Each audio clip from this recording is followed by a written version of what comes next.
I'm Kumar Sinha. Some of you may know me. I'm a faculty member in civil engineering. Now, this is a very pleasant occasion. Professor Peeta is a faculty member in my area, transportation. And this kind of talks are given by senior faculty members who have been here for a while, and they talk about their career. Now, you may wonder why I'm introducing him instead of one of the deans or the school head. The reason is, Professor Peeta's mentor was my student, master students at Purdue years ago, Haniman Masani. So I have special connection to Professor Peeta, and that's the reason I get the honor of introducing him. He came about 20 years ago of Purdue, and he was he had a very distinguished academic career in India, very competitive exams and all these things in India, and China too, same thing, the exams you go through. He was one of the very top ones in India. Thousands of people, students take exam. He went to IIT Bombay. Madras. Madras. Madras is even better. And then he went to Caltech. He went to Caltech, did his master's, then he went to University of Texas, Austin. And he has been there since he finished his PhD. He's a recipient of NSF Career Award. He also got the ASC, American Society of Civil Engineers, very coveted award, Walter Hoover Award. And very important thing about him is he was chair of the Transportation Research Board's Network Modeling Committee. That's one of the most active committees in TRP. So he directs the center, and almost all of you were in transportation must have taken his class.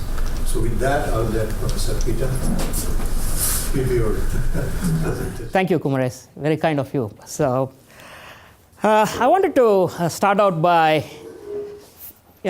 first kind of illustrating why I chose this topic. So the first few slides will indicate how my research interests kind of got into this domain.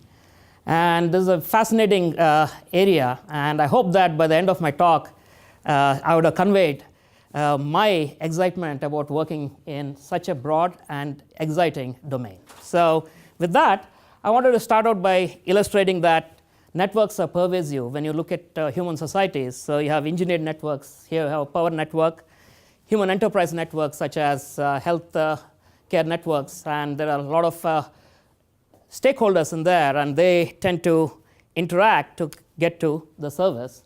There's a social network that I'm showing here, which is something I'm going to talk about later, so I'll go to the next one. Natural networks such as the neurons in the brain on the top, and river network at the bottom. Then evolutionary networks, you see the internet, how it spreads across. Network of networks, this is a domain which is rather fascinating, one which I have been working in for quite some time now, and one which kind of acknowledges that many aspects of human societies in terms of systems are interconnected.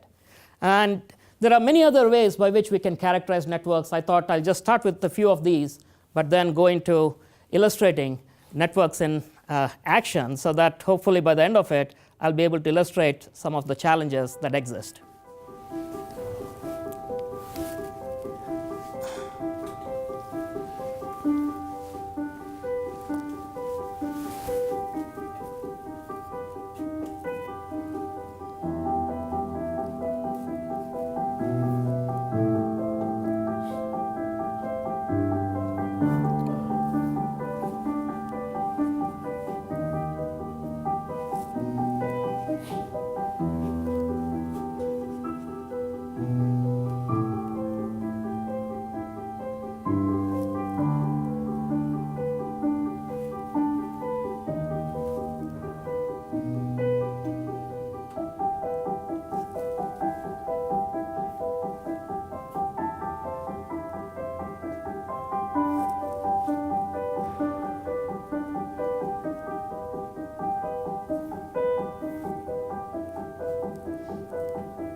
As you can note, when we look at networks, they are part of our day-to-day activities, but you also potentially observe that there are multiple dimensions of complexity. When you look at these networks, they look fascinating, but there are a lot of challenges that exist with them. Some of these originate in the context of the network properties themselves. So the networks themselves have characteristics which make the problem complicated. There are others which are related to the particular application domain that we're addressing. So it depends on the system that's being looked at, and even within the system, the particular objective that's being addressed. So there are different levels at which dimensions of complexity arise, and I'm hoping that through the various examples that I'm going to go through in my presentation, I'll be able to illustrate the roles of various types of dimensions that we have here. And you'll note that not all dimensions show up in all problems, but nevertheless, there is sufficient challenge that shows up in real-world problems. And with that, I wanted to start out and illustrate my foray into networks by showing it as a network. So with that, I'll start with dynamic traffic networks. That's an area that I spent quite a bit of time and effort since starting my student career even. So this is something that I worked with for quite a bit long time, and in that context, I looked at several different types of problems in collaboration with my students, colleagues, and collaborators. And another domain where I've spent quite a bit of time relates to disasters. This actually originated through work that I did for the Indiana Department of Transportation starting about 1999 or 2000, when it was determined that the southern part of Indiana is seismically active, and they were looking to come up with plans to develop critical paths in case there were earthquakes so that they were prepared for response. And in this context, you'll note that in addition to the planning, there's another one which looks at the vulnerability of networks. For example, we have looked at railroads and railroad design in China in terms of their vulnerability to floods and how we can mitigate that. Resilience is a problem that we're looking at right now in the context of the Mekong Basin in Southeast Asia. And we have looked at problems related to integrated planning and operations, where the idea is that when we are coming up with solutions in the planning domain itself, we are doing it in such a way that we are leveraging that so that in the operational domain, these solutions tend to be effective. And in this context, we addressed it related to earthquakes in the US, in Turkey, and so on. Another domain which started out quite interestingly, again, just about the year 2000, is what I call network of networks. And in this context, the first problem that I looked at relates to interdependencies among civil infrastructure networks. I'll be talking about that in just a little bit.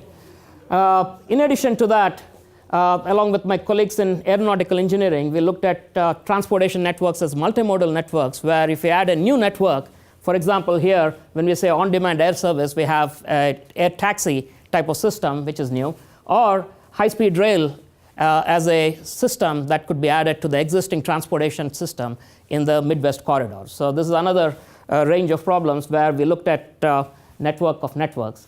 In addition to that, what we did is to look at some cyber-physical systems. This is some ongoing work that we're doing, work that we have been doing related to sustainability, related to leveraging technology, also global trade patterns and how they can be used to determine investment in various infrastructure within the US. Another one that I'll be talking about as well relates to social and organizational networks. And this is based on experience, again, in the Mekong Basin in Southeast Asia. And based on these, there are 4 topics that I'll be covering in some depth. The first one relates to dynamic traffic networks, where we look at the psychological effects of providing information to drivers or travelers. Another one relates to how we capture or characterize or model interdependencies among civil infrastructure systems. The third one relates to traffic systems in which we have connected vehicles, where we again leverage technology. And the fourth one looks at social networks of organizations and how those can be important in the context of decision making. So with that, I'll go to the first one, which is psychological effects of information. Even though I focused on this is the topic where I'll be spending some amount of time, because this represents for me the origins of my interest in networks and more broadly dynamic networks. So I'll be starting with how the interest originated, what are some of the challenges, and then go into an ongoing problem related to characterizing the psychological effects of information. So my journey started in the late 1980s, actually 1989 to be precise, when there's a recognition that role of technology can be very important to enhance the performance of transportation systems. So in this context, there's the intelligent transportation systems as a domain that showed up. In those days, it used to be called intelligent vehicle highway systems. And among those, there were two advanced traveler information systems, which imply that we can actually get information and disseminate information to travelers as they're driving in networks, in a traffic network. And that would be also enabled by having advanced traffic management systems, whereby we have sensors installed on the road transportation network. So the idea there is, can we provide information to travelers so that they can enhance their performance, and possibly at the system level, can system level objectives such as improving system level performance can be obtained as well. So the underlying problem became one of real-time traffic management. So what that means is we are looking at operations and management where characteristics are changing with time in real time. And that led to the need to model dynamics of traffic networks. If you look at the field, there have been transportation planning models that existed for more than 3 to 4 decades, or possibly about 2 to 3 decades at that time, which looked more at the long-term characteristics in terms of how networks evolve related to transportation. So in that context, there was the traffic assignment problem, which was called the static one, where the objective was to look at conditions 10 to 20 years down the road, where the implications then would be for the future, so the time dependency or variation wouldn't be particularly of importance. So in that context, the underlying assumptions were that the traffic conditions were time invariant, in the sense that flows and travel times once determined were constant. In a similar way, the demand rates, which means the origin destination trip demands, who wants to go from where to where, if you look at that travel demand, that would be fixed as well as a rate. Whereas when we look at dynamic traffic networks, the underlying objectives change because the time dimension adds a substantial level of complexity. The first one, if you look at peak period traffic conditions, you'll note that demand varies with time. The supply conditions, for example, if you have accidents, does capacity increase or reduce at different points in time? And there are situational factors such as weather conditions which can affect the performance of the transportation system. In addition to that, the objective then would be to evaluate the system performance both in a descriptive sense. We should be able to describe how such a system evolves within day context, so the time-dependent network states, but also then to be able to predict traffic conditions so that you can use it for control purposes. How can we come up with management and control strategies so that we can improve the performance of the system? And that led to the domain of dynamic traffic assignment. So I'll come to this after illustrating why this problem is complex. I'll come back to this notion of dynamic traffic assignment in just a little bit. But the underlying question is, where is the complexity in the problem? The first element that always shows up in these contexts is the traveler behavior. Human beings, by their very nature, are diverse in terms of their thought processes, attitudes, and so there are a lot of variable factors which affect why people make travel decisions. So the trip purpose can be different, the level of familiarity with the network can be different. So there are multiple factors which are based in the human context. There are others which relate to modeling the traffic flow, and this itself is a very vibrant domain in transportation engineering, which is the domain of traffic flow theory, a very complex one, primarily again because of the involvement of humans, but also the interactions involving thousands of vehicles and the various types of conditions in which these interactions take place give rise to diversity which precludes a single theory that actually fits very well in all contexts. So based on that, there is the need to address temporal effects such as queue formation, queue dissipation. And now these show up in a dynamic context. They're not particularly relevant in the static context, but in a dynamic context, you have queue formation, discharge, you have spillbacks, you have gridlock conditions, you have spatial queues which are actually going downstream. So they form somewhere, go downstream, and that affects the conditions in the network. These lead to emergent phenomena such as bottlenecks, gridlock conditions, but also the network characteristics. If you have simple networks topologically, things can be addressed at a relatively simpler level. But then if we go to generalized networks, which is what we have when we look at networks such as Indianapolis, Chicago, or any, even Lafayette, West Lafayette area, that's a general network. And the other element relates to the scale of the problem. For example, when we deal with the size as it increases, there are multiple challenges, not the least of which is the computational need, which comes because many of these require real-time solutions.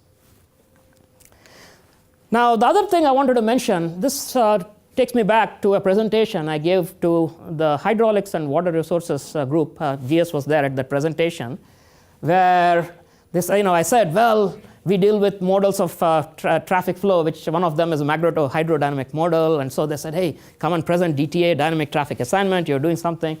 And then when I presented that, at the end of it, I was not sure whether I convinced them that this was an interesting problem, because where I became envious of them is their characteristics when they address, say, a water pipeline and look at the design of water pipelines. They follow standard laws of physics. There are water particles very clearly. When you have uniform conditions, we can nicely address them. There are clear laws of physics that enable us to determine those. When we look at a vehicular traffic network, we are talking about human behavior. But in terms of that, we are also talking about vehicle types which are very different.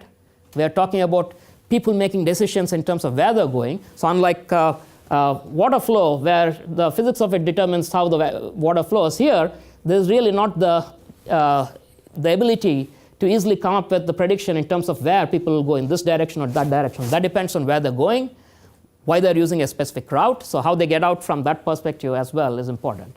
And then the other element relates to interactions that show up related to these systems.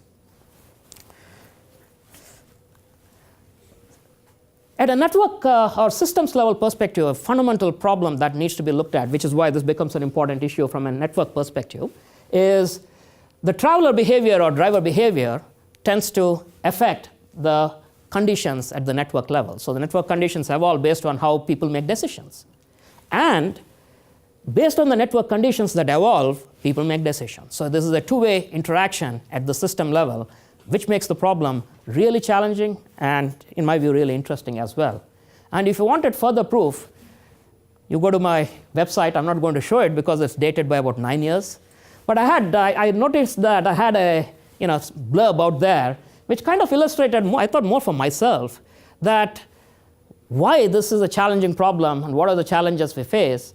Because of the human element that's involved and the challenges associated with trying to model traffic flow, these are mathematically messy problems, but these are real world problems that require real solutions.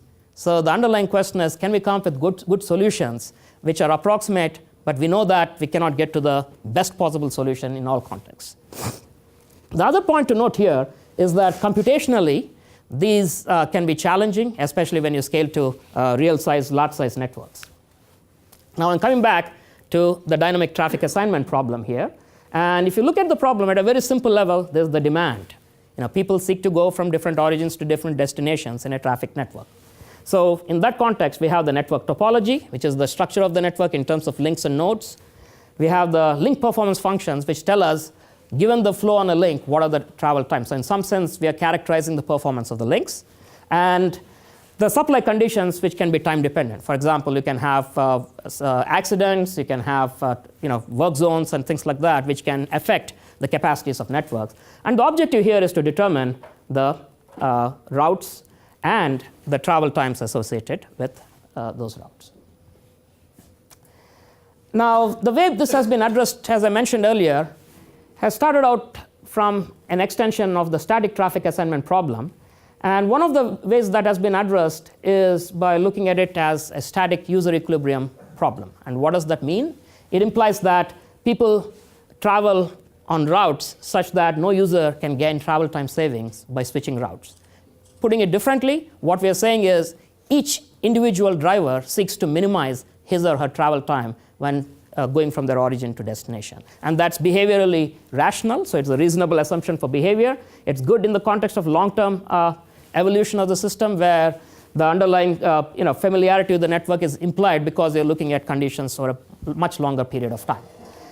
However, it's not necessarily meaningful in the context of when you go into the dynamic context because we miss out on some of the key elements, again, which arise from the human behavior side.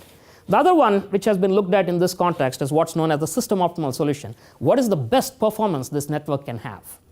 Okay? And that serves as benchmark when we try to compare alternative strategies that we develop to improve the performance of the network. So when we look at dynamic traffic assignment, a lot of the focus early on has been to see how we can model the traffic flow when the dynamics are involved. So in the static context, since that was not an issue, that was we had time invariant conditions, so it was relatively straightforward. But when you go to the time dependent context, this became a key focus of a lot of the efforts that were taking place. So how does the queue formation and discharge, how does that evolution take place? The first in first out property which says that on average a vehicle which enters a network first or link first will exit that link first. That's a physical reality of traffic, not always required, but on average that tends to be true. Then the solutions that show up sometimes may require holding of traffic in the middle of roads, which is not possible. I mean, I'll talk about that a little bit later. So the need to model congestion, which actually varies with time, and then the challenges from the computational standpoint. And in this context, there have been different types of solution approaches that have been developed, some based on optimization, mathematical programming, optimal control, then variational inequality formulations, and then simulation-based approaches. The first set of approaches, the analytical ones, are good in the sense that we can address the mathematical properties under some assumptions for some of the functions and so on. However, they had traffic flow modeling challenges in that some real issues showed up, and there have been efforts since then which have led to some of those issues being mitigated but not completely resolved. The approach that we took was to use what's called a simulation-based approach, in which we simply simulated the traffic flow. And when you simulate the traffic flow, the underlying point that's being made is that we get past some of the analytical challenges that exist otherwise. So by simulating, we take care of traffic systems and replicate them with a certain level of fidelity, and in the process circumvent the challenges that show up analytically. And along with my doctoral advisor, which Professor Sinha had mentioned earlier, we developed the first simulation-based dynamic traffic assignment model. And that turned out to be the blueprint that US Department of Transportation used for its deployment purposes. And this actually led to funding from the Federal Highway Administration through most of the 1990s. So we were part of a consortium of faculty who actually worked on this to come up with a couple of software, simulation-based software for dynamic traffic assignment. The first one is Dynasmart P, which is a planning one, which is used offline for planning for transportation travel operations. And the second one is Dynasmart X, which is online, which means we are looking at online response to traffic conditions. And right now that's under field testing at traffic management centers. Even though I'm mentioning these are, the first one is available already. It's owned right now by the US Department of Transportation, so there are no commercial interests out here for us. So the other challenge related to real-time deployment, because when we look at these, simulation of a large-scale network can be computationally burdensome. And the other element related to this, when you look at real-time deployment, is the availability of data. So some data may be available in the near-term future, but if you're trying to look at conditions in terms of demand or even the traffic conditions like travel time and so on going forward into the future, that may be rather difficult to predict with a high level of accuracy or confidence. So in order to address both these real-world challenges, we proposed an approach which is known as a rolling horizon-based approach. So rather than looking at the entire planning horizon that we wanted to solve for, we said we'll break it down into smaller pieces where we'll have information on future traffic conditions with a reasonable level of confidence, because we predict conditions into the future. As we get closer to that future, we have better or more reliable estimates. So we can use those, and then we can move from one rolling period to the next. So we actually move the horizon till we complete the entire period of interest. Typically, that'll be a peak period of interest. The other thing that we looked at is consistency seeking. Because of the challenges that I mentioned earlier, the complexity that's there, the ability to actually predict the conditions exactly or accurately may not be always possible. It's very difficult to predict it always with a high level of accuracy. So what we do get is data from field sensors. So there are sensors that can come up with that can get us travel times, travel densities, and so on. So using those pieces of information and the predicted traffic conditions, one objective is to see whether we can get the two of them as close as possible, which means we are trying to get the predicted conditions as close to the actual conditions that we can. So if we could do that, then we can correct for conditions over a period of time. So that led to a whole set of problems related to real-time control. And we looked at network-based control based on, again, this is based on funding that I received from a career grant and also from the US DOT through the funding for the DTA deployment problem. And for those of you who are going into the academic domain, I have to admit that this ability that the career grant provides is really beneficial, because it allows you to branch out into multiple domains and multiple directions. So I really appreciate the ability to use this NSF career grant. Another element in that related to real-time travel information. That is, if you provide real-time travel information to travelers, and this can be through variable message signs shown here, it can be in terms of personalized information, then how would drivers react to this information? How would they make use of such information as well? And this is where the role of technology has become important. And one of the interesting elements in this context is the second point that I mentioned here.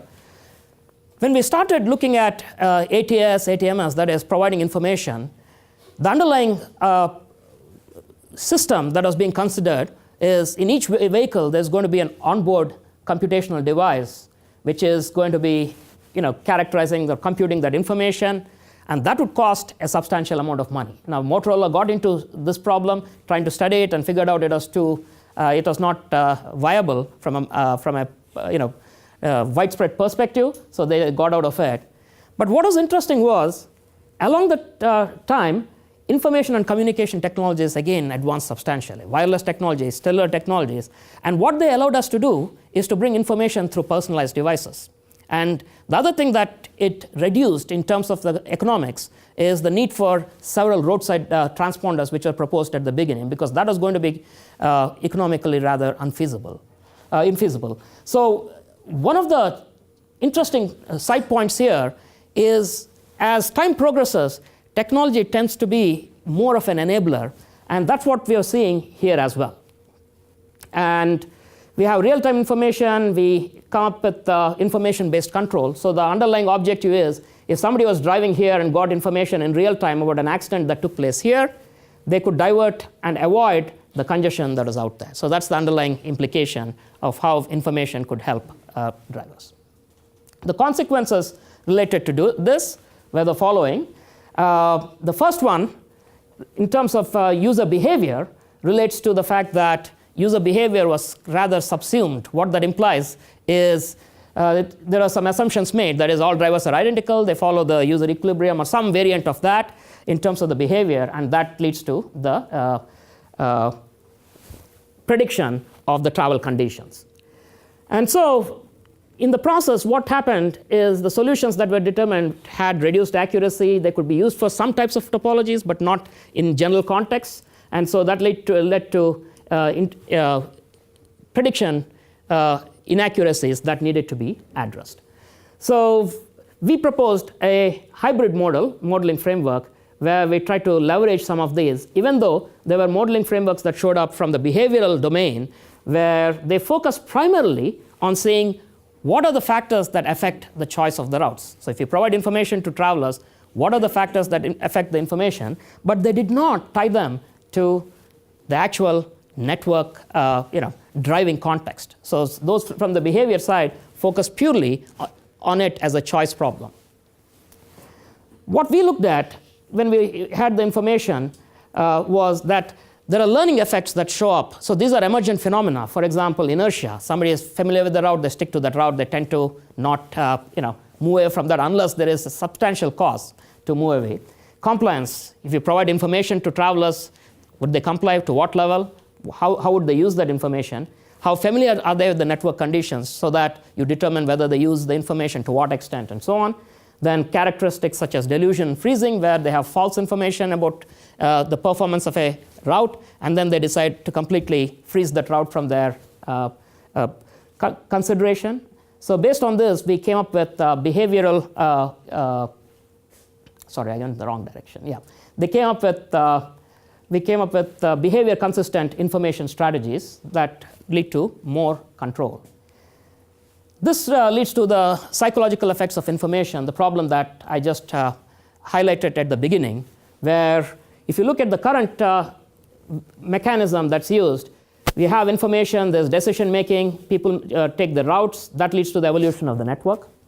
And the challenges that show up because of that is human factors are ignored. So in reality, humans are involved in the driving process. How much amount of information can they process? What happens when they're multitasking? What happens when they have information from different sources simultaneously? How would they use that? Would they use that at all? So that was one element that was completely ignored. The second one is, even if there were strategies that involved having people sit in front of computers and given two routes with information to make choices, the focus was still on whether they chose one route or the other, rather than whether that route was meaningful in the context of the traffic flow dynamics in that network. So that context was another that was missing here as well. And that led to limitations even in terms of understanding how important or what is the benefits of information in the real world. I mean, this is a real problem that came from needs of the user information systems community, where they said that other benefits beyond saying just that travel time savings exist when we have information. And based on that, we looked at we are currently looking at the following three aspects. When we talk about cognitive burden, is information too much? Cognitive decisiveness, whether that information is relevant to the trip, and emotional burden related to whether the information that's provided is favorable or not. So, and based on that, we extended the framework that currently exists by adding these characteristics. And we are doing that through a facility that we developed here over the past couple of years. It's a unique one, where we have a real-time traffic simulator integrated with a driving simulator. And what that allows us to do is to make the driving conditions consistent with the needs of why people are making decisions related to choosing specific routes. And in that context, there are three elements here: travel context, the driving environment, and heterogeneous information. In the interest of time, I'm going to skip some of these and go directly to the actual simulator that we are currently in the process of having participants come and spend time. So the network that we considered is the Indianapolis network, where we are looking at the I-65 North. And there we have two routes. And you can look at the routes out here. There's an origin, a destination. One route uses I-65 and I-69. The second one uses 86th Street and Allisonville Road. And there are trade-offs. One is longer but has lesser travel time, and the other is. And the underlying context is what happens when we have traffic problems here. For example, what happens if you have accidents, or what happens if one route has more worse traffic conditions. And based on that, there are three decision points here that we look at. The origin, there's one interchange here, and then a third point here. And these represent decision points in terms of whether travelers would make changes, especially these two out here, the ones related to this one and this one. And with that, I wanted to quickly show the simulator that we currently are operating.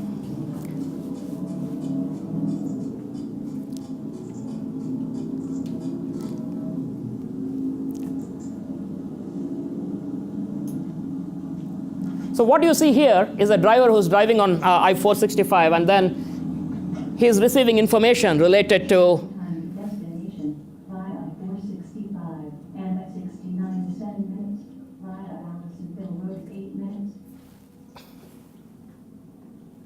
Travel time to destination via I-465, and at 69 to 7 minutes via Allisonville Road, 8 minutes.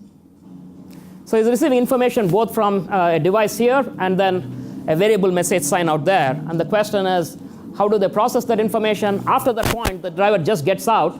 And at this point, the driver is asked to fill out a form. And this is to illustrate what is the effect of the information. This is known as the revealed preference. And to avoid what's known as memory bias, we do it right after the decision is made, rather than when at the end of the whole trip, because you can have multiple decision points out there. So rather than biasing the driver based on the full experience, what is the effect of that particular piece of information? So if you're interested, there's a plug here. You can contact Dong, one of our students, for participation. This is a 3-hour process, and we have repeated runs because we study learning effects of people as well.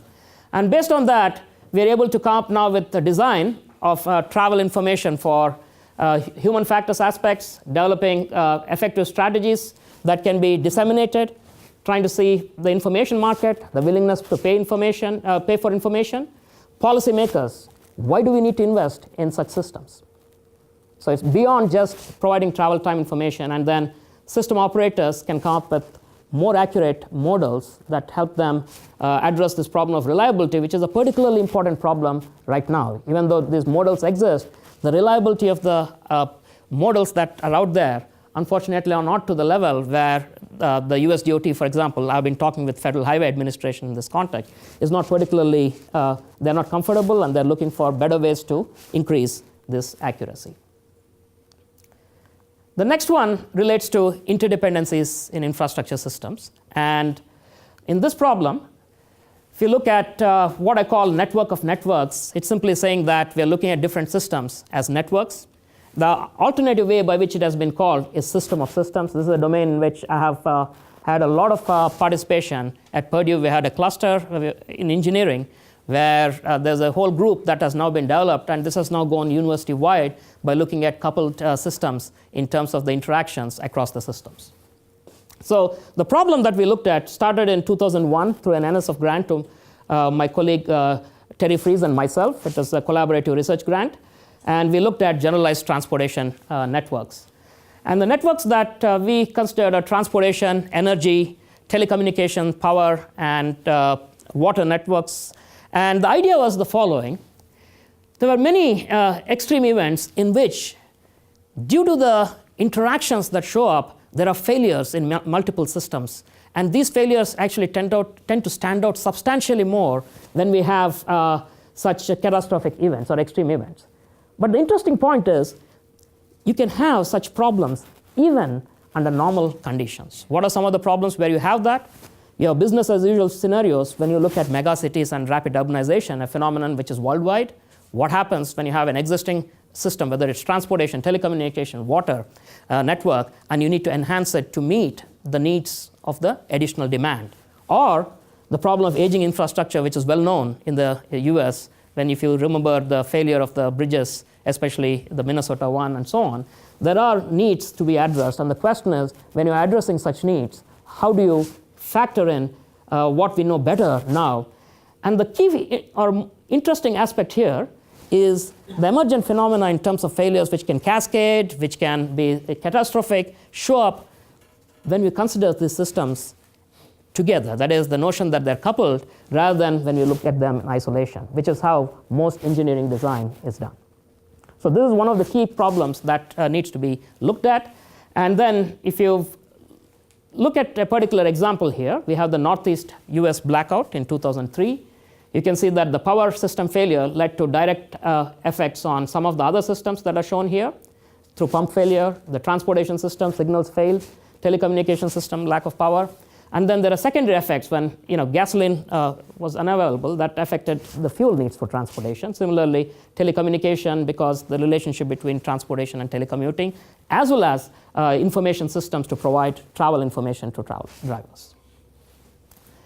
The types of interdependencies, if you look at here, we showed a couple of them, functional ones, which simply say that the function of one system depends to a certain extent on the function of another one. Physical ones are based on right-of-way and things like that. I'll be talking about that in the next slide. So if you look at transportation, passenger and freight transportation on the road network share the same right-of-way. Then energy and transportation systems have a direct effect because gasoline fuel is needed. Power networks because of signals and other information dissemination devices. Water networks, again, because of the failure of pumps and so on. So there are different types of interdependencies. We illustrate 4 of them. And the way these interdependencies can be illustrated is through relationships such as input-output or substitution. One can substitute for the other partially. There are physical interdependencies due to co-location of infrastructure, shared capacity. They share the same capacity like transportation, passenger and freight transportation.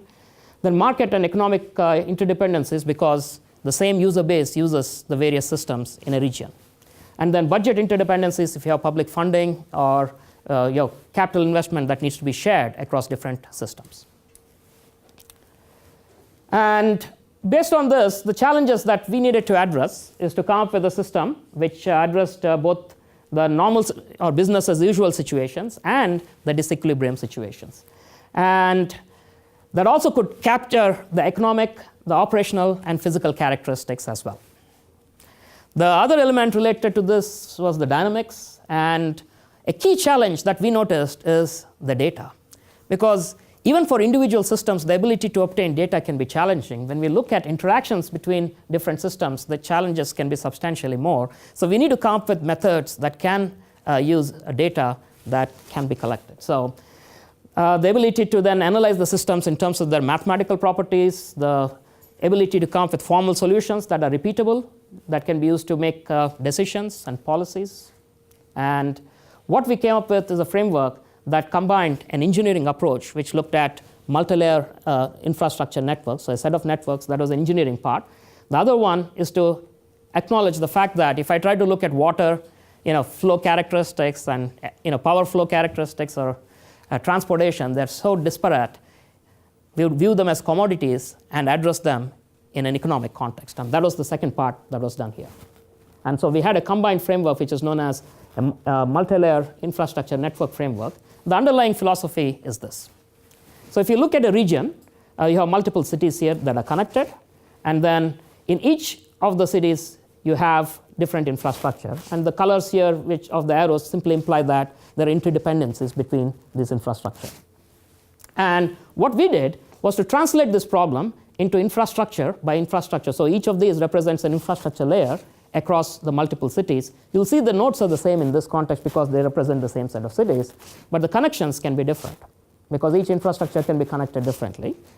The other thing is, so the horizontal connections represent the connections within an infrastructure system, whereas the vertical connections represent the connections related to interdependencies. But it also allows us to connect one infrastructure in a region A to effects in another infrastructure in region B by actually going through the vertical, which means the interdependencies here, and then traveling through that system out there. So that was quantified as that was characterized as a generalized transportation network. And based on this, we came up with a framework that looks something like this. It's a system of systems framework. We came up with what's known as a spatial computable general equilibrium model.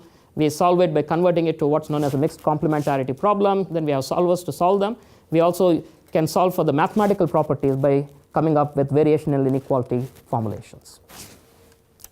And then we characterize the systems as follows. Each infrastructure system is a producer, so it produces a commodity. The system users are represented as an average household, and a network is represented through transport agents. And based on this, we can do multiplayer games. I'm going to skip the game part, just again in the interest of time. And we can also address dynamics in this because there are several factors that lead to dynamics. You can have changes in terms of technology, structure, policy. Interdependencies can change over time. We have things like resilience, robustness, redundancy, and vulnerability to be addressed among systems. The behavior of users and operators can change over a period of time. So this provides us how the system changes in transition as well. Based on this, these were modeled as dynamic games. So there are different interested players, and each of them tries to solve for their objectives. And based on this, I'll show just a couple of slides here. We have several results which show the linkages. One of them is what happens if the capacity of the power system. So what we're doing here is the power system capacity reduces from 1 to 0.5. So it decreases or gets disrupted. What happens to the activity levels of the other system? So you can see here, this is the energy system. The energy system activity level increases because it compensates for the power system. You can do that to a certain extent, but there are others which get affected because they depend directly on the power.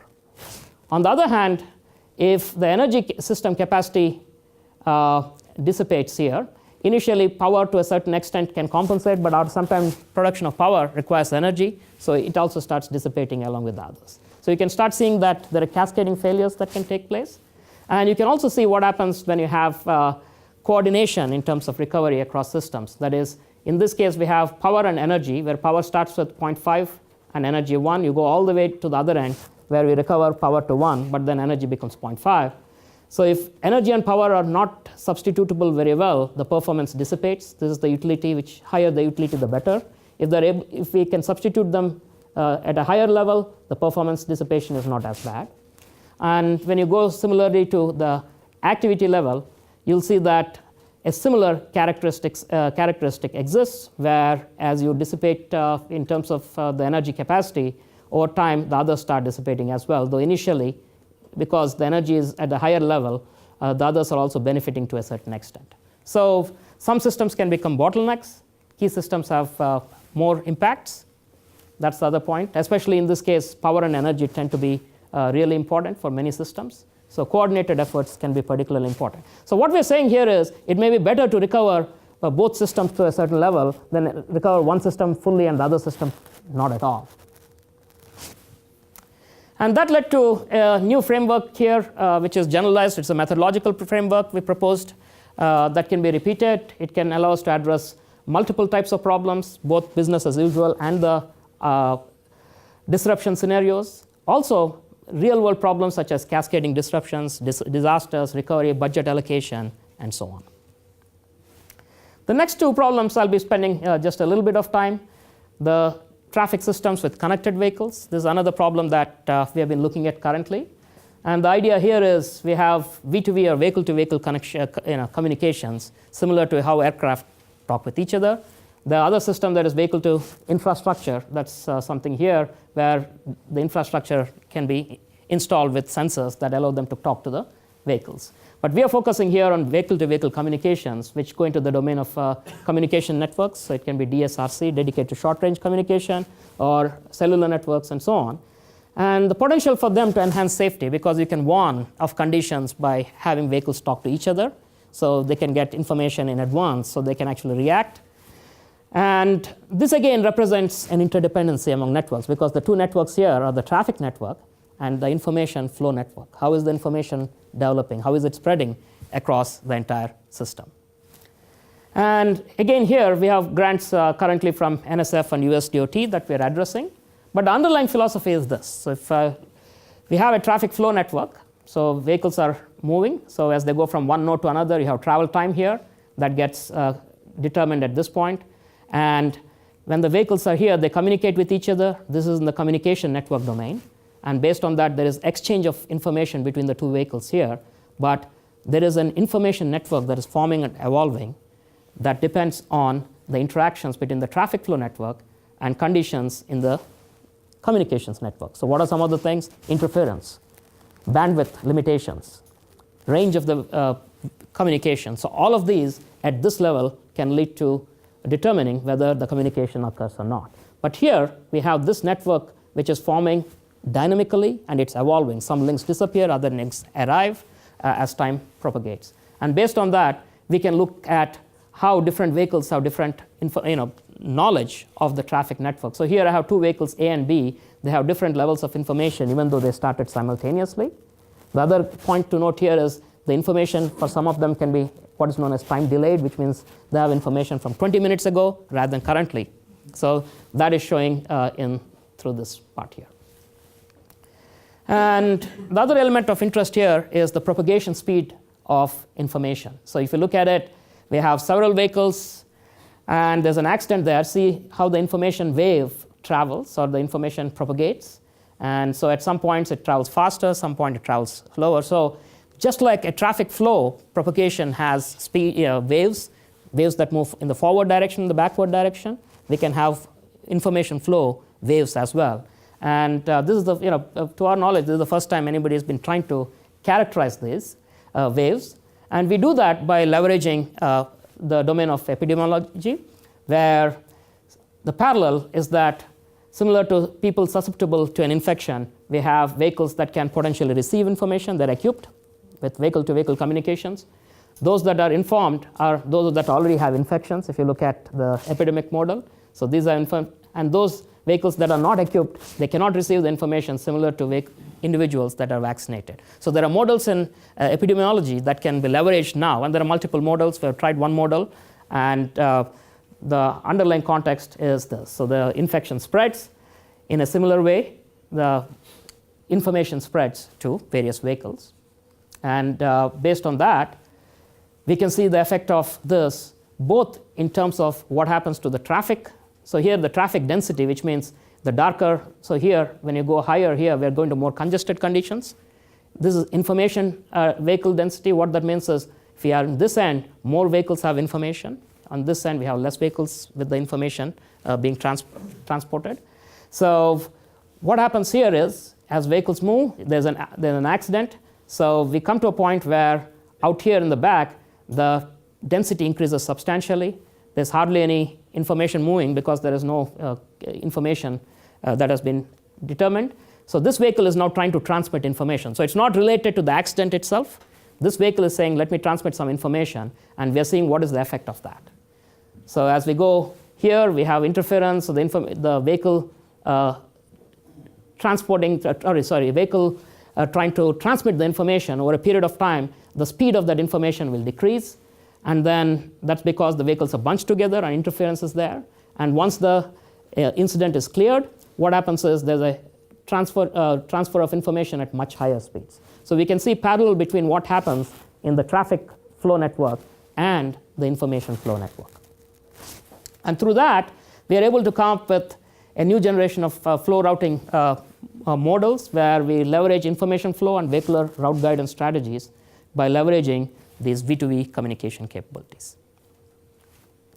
The last one is related to a study of social networks of organizations. And this study, what we look at is the relationships of organizations who work on development projects, for example, food and water security. And there are multiple agencies that are involved, such as development agencies, NGOs, non-governmental organizations. There are other companies.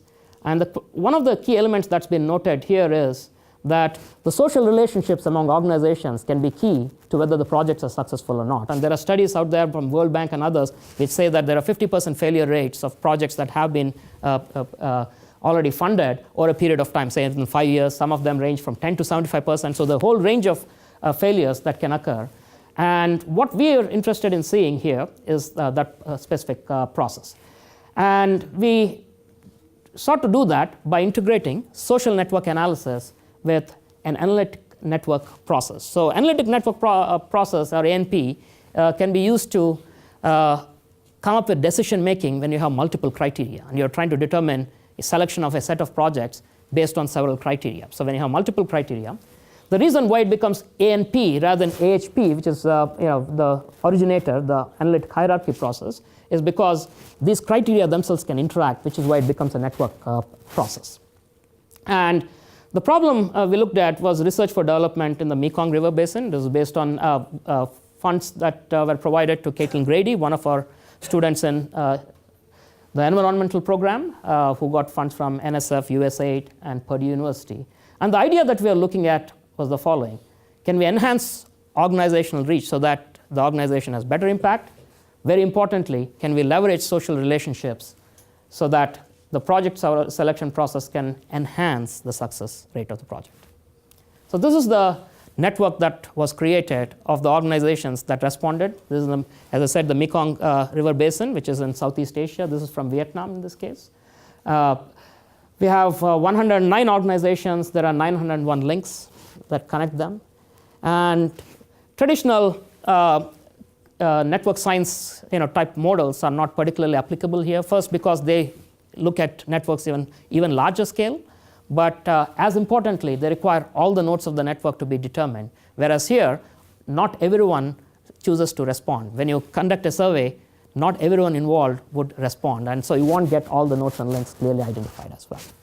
So with this, starting with this, we looked at an approach where we now brought in things like degree centrality, betweenness centrality, the reach of an organization into the calculation for determining the criteria.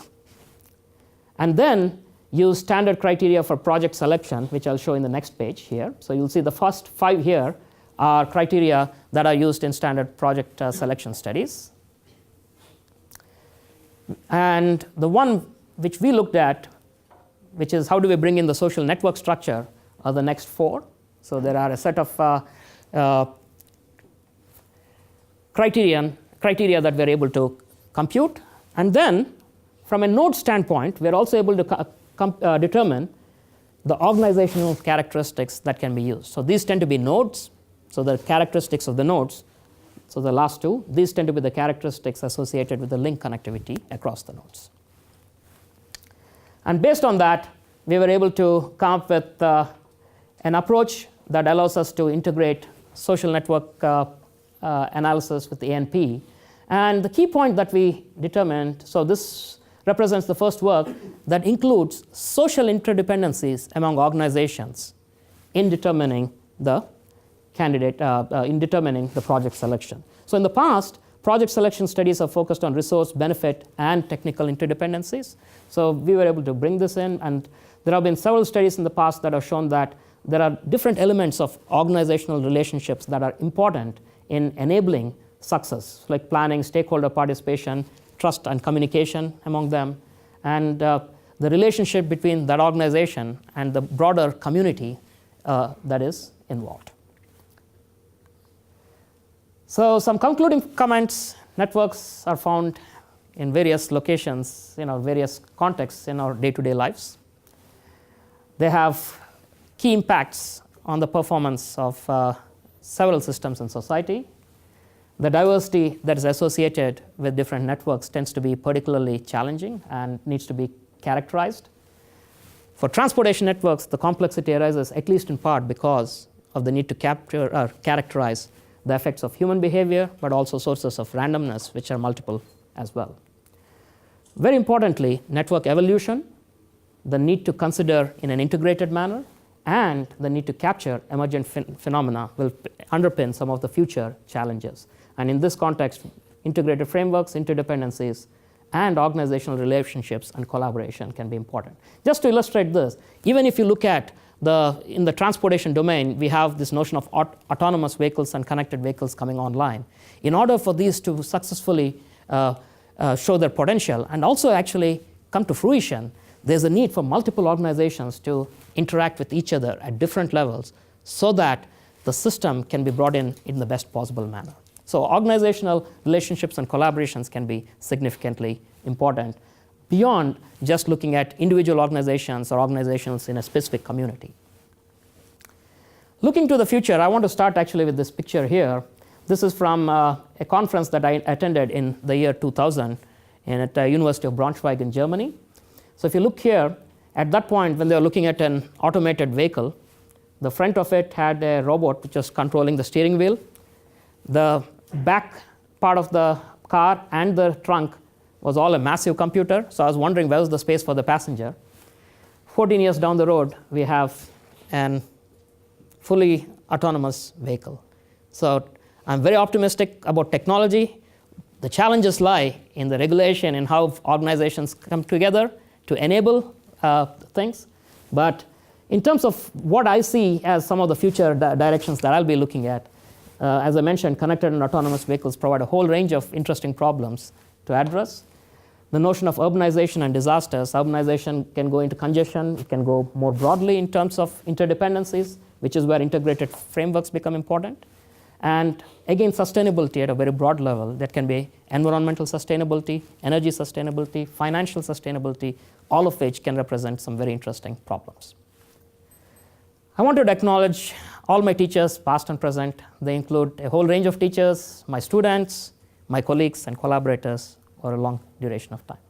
With that, I conclude my presentation, and thank you for being here.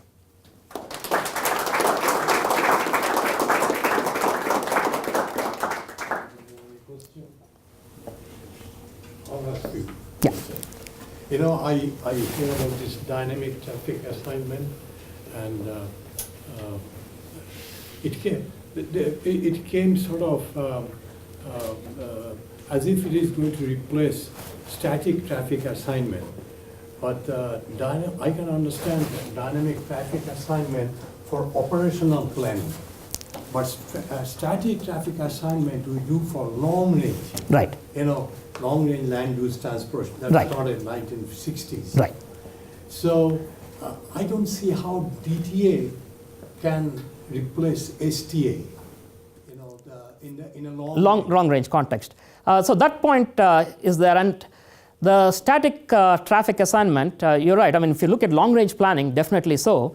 But there are people who are looking at DTA as a process that they can repeat over 10 to 20 years to come up with what an STA would do. I haven't personally done that, but there is that thought process that we can show that. The challenge, of course, is how can you show variability on a day-to-day basis across that long a period of time without being able to predict at some level of, with some level of confidence what those changes are going to be. So that is definitely a point under consideration. So it's primarily in the context of the operational side that DTA would have its value, which is where US DOT is currently focusing as well. When they say DTA, there are 2 points that they're looking at. They're looking at dynamic traffic assignment for planning for operations, that when you're doing operational planning, we can test it out. The other side is using it in real-time operations. Yeah. Go ahead. So, Srinivas, I hear that in the future we'll all be going to driverless cars, in which case does it mean that all human elements and human decision making is taken out of the picture, and the problem becomes easier because you don't have this element to deal with? That's a very interesting question, and that's something I've given considerable thought to. That's something that's discussed or debated in this domain as well. The first thing is, it's not clear when we'll get there because there are challenges, not the least of which is because of the liability issues, but also during the transition period, what happens? Because people currently are, in many ways, in control. It's just like having a pilot, taking over the plane. Right there, you feel like you're given up control. So whether individuals are willing to give up control, to what extent, that transition is going to be very interesting as well, because it's not clear what trajectory we are going to take to get to where we are going to get to in terms of the final one there. But one of the points is, if we get to there, then it frees the people in multiple ways. So what that means is, I can stay 2 hours away, sleep in the vehicle as it goes to my workplace, or I can see TV or do something else, recreation, whatever I want in there. So in some ways, it may change my locational habits. So that's one. The second aspect out there is, if such systems do exist, then potentially, and this is again a debate that goes on. Some people say that maybe less people will seek ownership of vehicles. Rather they would use shared systems where when they want a vehicle, they'll be there, they'll deposit them to where they need to get to. But underlying it all, if we can get there, a key element is related to the safety as well. If we can get there, it means that some of the actions that have been the causes, say for accidents or near misses that happen in traffic streams, can be mitigated because the rules that are put in place are computer-based in this case.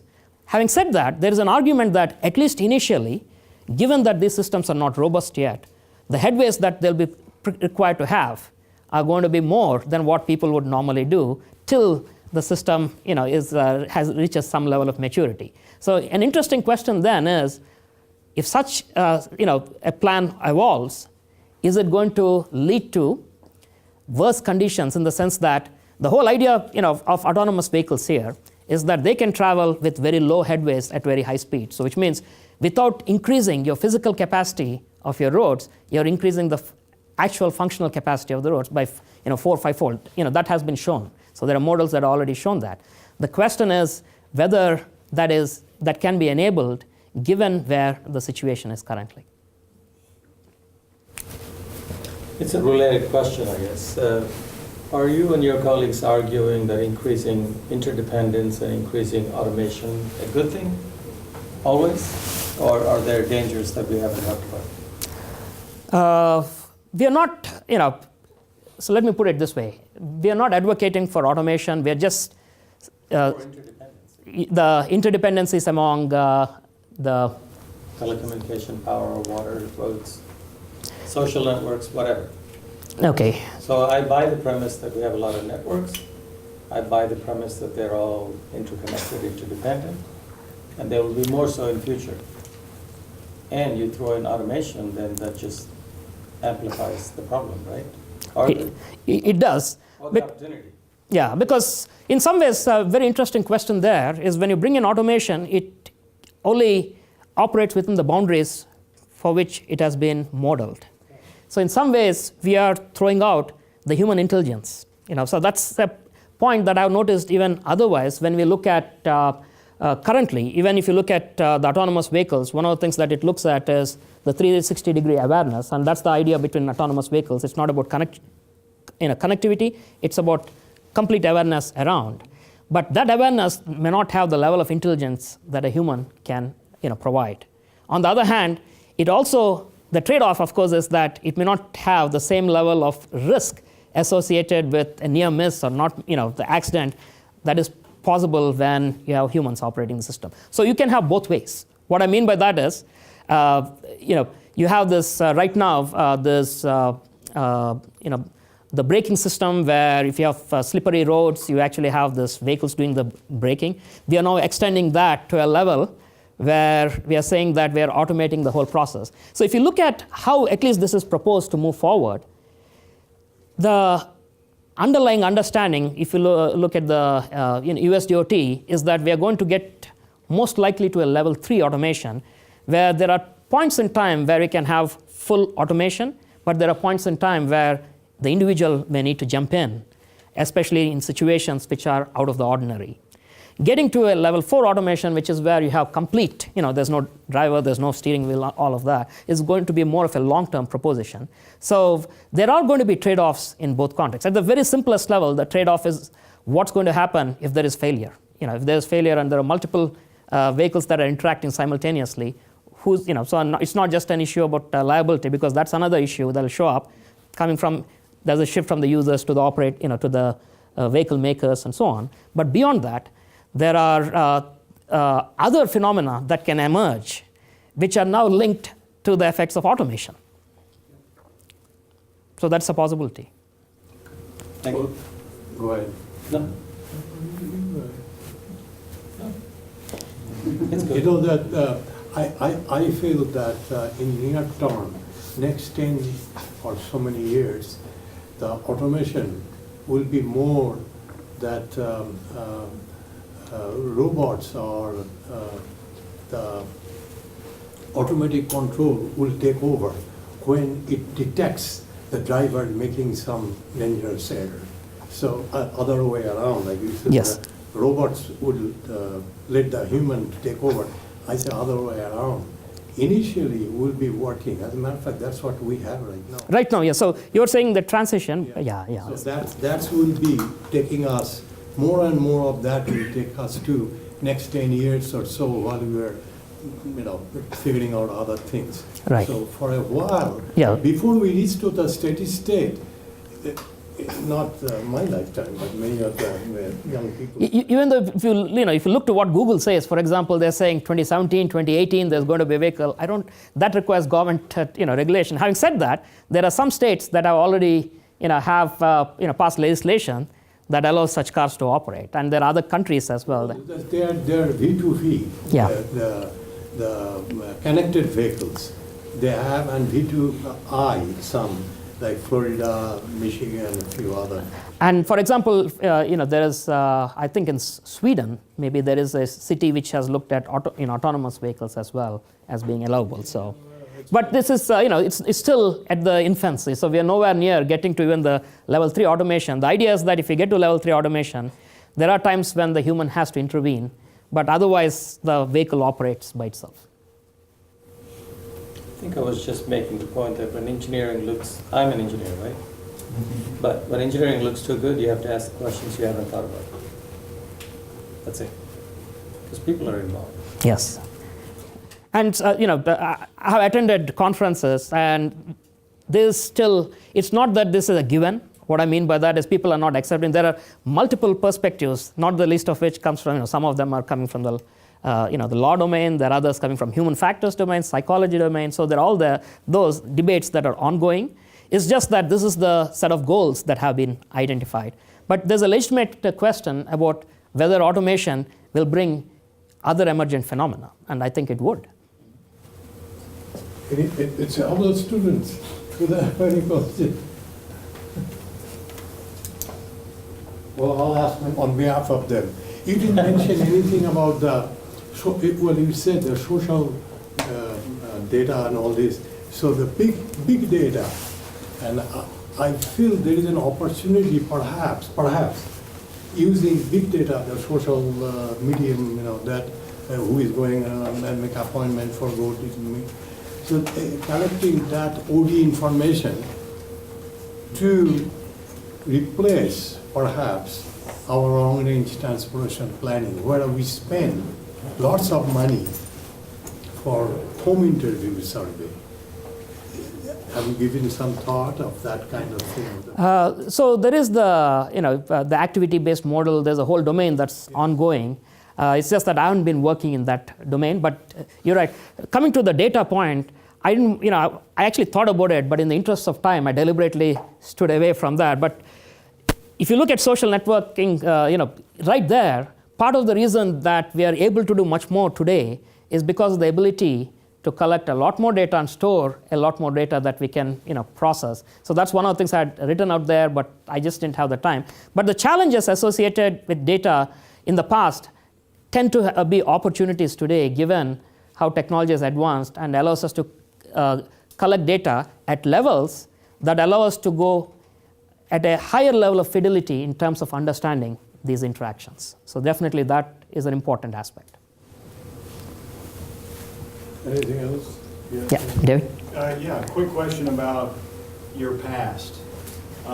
When you were a fresh PhD in the late 80s, what was the catalyst event that led you to this study of traffic, of networking, of human behavior and the combination thereof?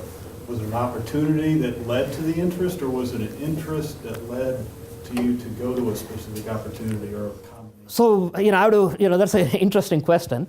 I moved to the University of Texas, Austin, because I wanted to work in the domain of transportation, because I was interested in looking at, questions that are analytical by nature. And so I moved from Caltech, where they don't have a program in transportation. And I was fortunate that at that point, that my advisor was just starting to work in this domain. Actually, that domain had just started about the time I'd gotten there. I had gotten there in 1989, about 1988 or 1989. So 1990, there was this big competition where the US DOT was trying to understand this notion of dynamic traffic assignment, providing information. And, my advisor won that. And I had already started working in this domain, and it turned out to be an opportunity that led to further and there was a lot of potential that was identified, because there are groups around the world that were looking at that same problem. But what was particularly interesting was this notion that information could be provided in real time, in multiple ways.